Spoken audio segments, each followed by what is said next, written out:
ગુજરાતમાં કચ્છના ગુનેગારોનો પોલીસને ખુલ્લો પડકાર. સોશિયલ મીડિયા પર દારૂની હેરાફેરીનો વિડીયો વાયરલ. કચ્છ જિલ્લાના ગુનેગારો સોશિયલ મીડિયા પ્લેટફોર્મ્સનો ઉપયોગ કરીને પોલીસને ખુલ્લો પડકાર ફેંકી રહ્યા છે. તાજેતરમાં રાજસ્થાન ટુ ગુજરાત નામની ઇન્સ્ટાગ્રામ આઈડી પરથી એક રીલ પોસ્ટ કરવામાં આવી હતી, જેમાં દારૂની હેરાફેરી કેવી રીતે કરવામાં આવે છે તે દર્શાવવામાં આવ્યું હતું. આ રીલમાં દારૂની પેટીઓ બાળકો દ્વારા ઉતારવામાં આવી રહી છે અને પોલીસને પડકારતા સંદેશાઓ આપવામાં આવ્યા છે. આ ઘટનાએ રાજ્યના પોલીસ વિભાગને ચિંતામાં મૂક્યા છે. સ્ટેટ મોનિટરિંગ સેલે આ મામલે ફરિયાદ નોંધાવી છે અને વિડીયો વાયરલ કરનારની શોધખોળ શરૂ કરી છે.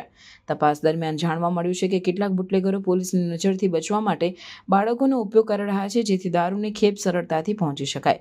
સોશિયલ મીડિયા પર પોલીસને પડકારતા આવા વિડીયોઝના વધતા પ્રસારને ધ્યાનમાં રાખીને ગુજરાત પોલીસના મહાનિર્દેશક વિકાસ સહાયે પોલીસ કર્મચારીઓ માટે ખાસ આચારસંહિતા જાહેર કરી છે. આ આચારસંહિતા અનુસાર પોલીસ કર્મચારીઓ યુનિફોર્મમાં કોઈપણ પ્રકારના વિડીયો અથવા રીલ્સ બનાવીને સોશિયલ મીડિયા પર પોસ્ટ કરી શકશે નહીં. જો કોઈ કર્મચારી આ નિયમોનું ઉલ્લંઘન કરશે તો તેમના વિરુદ્ધ કડક પગલાં લેવામાં આવશે. આ પ્રકારની ઘટનાઓથી સ્પષ્ટ થાય છે કે ગુનેગારો સોશિયલ મીડિયા પ્લેટફોર્મ્સનો ઉપયોગ કરીને પોલીસ અને કાયદા વ્યવસ્થાને પડકાર આપી રહ્યા છે. આથી પોલીસ વિભાગે આવા તત્વો સામે કડક કાર્યવાહી કરવાની જરૂર છે, જેથી રાજ્યમાં કાયદો અને વ્યવસ્થા જાળવી શકાય.